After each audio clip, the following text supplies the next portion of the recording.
नियम पती पत्नीने पाळणे सक्तीचे आहे. 1. जर पती पत्नीमध्ये वाद झाला तर दोघेही चिडतात. म्हणजेच एखाद्या छोट्या गोष्टीवरून चिडचिड वाढली तर वाद विकोपाला जातात. अशा वेळी आग्नेय दिशेला डोकं करून झोपू नये, अन्यथा मनात अस्वस्थता निर्माण होईल. परिणामी संघर्षाची शक्यता वाढते.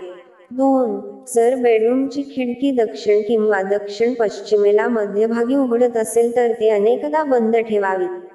त्या दिशेने नकारात्मक ऊर्जा घरात प्रवेश करून वातावरण तणावग्रस्त होते. 3. बेडरूममधील बेड आणि दारातून आवाज येऊ नये. वेळच्या वेळी त्याची डागडुजी करून घ्यावी.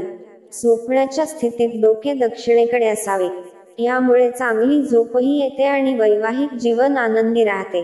4.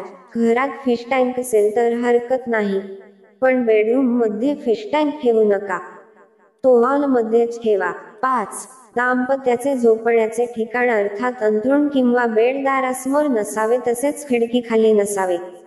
खिडकीखाली बेड असल्यास खिडकीला पडदा लावून घ्यावा. 6. पती पत्नीने उत्तर पश्चिम कोपऱ्यात झोपावे.